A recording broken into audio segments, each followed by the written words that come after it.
Hi అండి. అందరు ఎలా ఉన్నారు? ఈరోజు వీడియోలో చాక్లెట్ హ్యాంపర్ ఎలా అరేంజ్ చేయాలో చూపిస్తాను. చాక్లెట్ మీద పిక్ వాటికి కొంచెం బ్లర్ చేశాను. లాస్ట్ టైం చాక్లెట్ హ్యాంపర్ చేసినప్పుడు షార్ట్ వీడియో అప్లోడ్ చేస్తే చాలామంది అరేంజ్‌మెంట్ వీడియో చేయమన్నారు. నేను చాక్లెట్స్ అన్నీ ఫస్టే రెడీ చేసి బాక్స్ ప్యాకింగ్ చేసి పెట్టేశాను. మా ఇంటి దగ్గరే వెడ్డింగ్ మెటీరియల్ దొరికే షాప్ ఉండిద్దండి. అక్కడ ఈ ట్రేస్ కూడా దొరుకుతాయి. నేను చాక్లెట్ బాక్సెస్ అన్నీ ఫోల్డ్ చేసుకొని ఆ షాప్‌కి వెళ్ళి ట్రేలో చాలా సైజెస్ ఉంటాయి కదా! అందుకని బాక్సెస్ తీసుకొని వెళ్ళి ఏ ట్రేకి ఈ బాక్సెస్ సెట్ అవుతాయో చూసుకొని ట్రే కొనుక్కొచ్చాను. అన్న చెల్లెలి బర్త్‌డే కోసం చేపించిన గిఫ్ట్ హ్యాంపర్ అండి ఇది. చాక్లెట్ హ్యాంపర్‌లో గిఫ్ట్ కూడా పెట్టమని ఇచ్చాడు. క్యూఆర్ గ్రీటింగ్ కార్డ్స్ కూడా చేశానండి. అవి కూడా ఇందులో యాడ్ చేస్తున్నాను. చాక్లెట్స్ అన్నీ అరేంజ్ చేశాక స్ట్రింగ్ లైట్ కూడా అరేంజ్ చేసి నెట్ క్లాత్‌తో డెకరేట్ చేయాలి.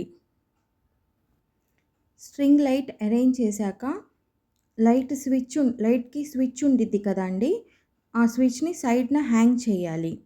మనం కస్టమర్‌కి హ్యాంపర్ ఇచ్చేటప్పుడు స్విచ్ ఎక్కడ ప్లేస్ చేశామో చెప్తే వాళ్ళు గిఫ్ట్ ప్రెజెంట్ చేసేటప్పుడు లైట్స్ ఆన్ చేసి గిఫ్ట్ ఇస్తారు. అలా లైట్ ఆన్ చేసి గిఫ్ట్ ఇస్తే ఆ హ్యాంపర్‌కి ఇంకా లుక్ వస్తుందండి. గిఫ్ట్ తీసుకునే వాళ్ళు కూడా ఎగిరి గంతులేస్తారు. 1 మీటర్ నెట్ క్లాత్ పట్టిందండి నాకు. నెట్ క్లాత్‌కి సెంటర్‌లో బాస్కెట్ పెట్టి 4 సైడ్స్ ఫస్ట్ ఫోల్డ్ చేయాలి. ఫ్రిల్స్ వచ్చేలాగా నీట్‌గా ఫోల్డ్ చేసుకొని సెంటర్‌లో రబ్బర్ బ్యాండ్ పెట్టేయాలి. కొంచెం టైట్‌గా పెట్టాలండి రబ్బర్ బ్యాండ్. అప్పుడే బోలాగా నుంచుంటది అది. రబ్బర్ బ్యాండ్ ప్లేస్ చేశాక పైన ఎగుడు దిగుడు లేకుండా నీట్‌గా క్లాత్‌ని కట్ చేసుకోవాలి. అప్పుడు ఫ్లవర్ లాగా ఓపెన్ అవుతుంది.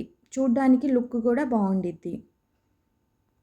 నెక్స్ట్ హ్యాంపర్‌కి సెట్ అయ్యే ఫ్లవర్స్, లీవ్స్ తీసుకొని గ్లూ గన్ యూజ్ చేసి ఫ్లవర్స్‌ని స్టిక్ చేయాలి. హ్యాంపర్ తీసుకున్న షాప్‌లోనే ఫ్లవర్స్ కూడా దొరుకుతాయండి. నెట్ క్లాత్ ఏమో నెట్ మెటీరియల్ దొరికే షాప్‌లో తెచ్చాను. కస్టమర్‌కి మనం ముందే అడగాలి ఏ కలర్ నెట్ యూజ్ చేయాలి అని. నేను చేసిన బర్త్‌డే రిలేటెడ్ చాక్లెట్ పిక్స్ అన్ని కస్టమర్‌కి సెండ్ చేస్తే అందులో కొన్ని చాక్లెట్స్ సెలెక్ట్ చేసుకొని హ్యాంపర్‌లా చేయమన్నాడు. హ్యాంపర్ అంతా రెడీ అయ్యాక కస్టమర్‌కి ఇచ్చేటప్పుడు లైట్స్ ఆన్ చేసి ఇచ్చాము. ఆ అబ్బాయి అయితే చాలా అంటే చాలా హ్యాపీ ఫీల్ అయ్యాడు. అసలు ఇంత బాగుండిద్ది అని నేను ఎక్స్‌పెక్ట్ చేయలేదక్క. అసలు లుక్ అయితే సూపర్ ఉంది అని అన్నాడు. హ్యాంపర్ తీసుకెళ్ళి వాళ్ళ చెల్లికి ప్రెజెంట్ చేస్తే వాళ్ళ చెల్లి కూడా చాలా హ్యాపీ ఫీల్ అయిందంట. ఈ వీడియో నచ్చిందా? నచ్చితే లైక్, షేర్ అండ్ సబ్స్క్రైబ్ చేయండి ఫ్రెండ్స్.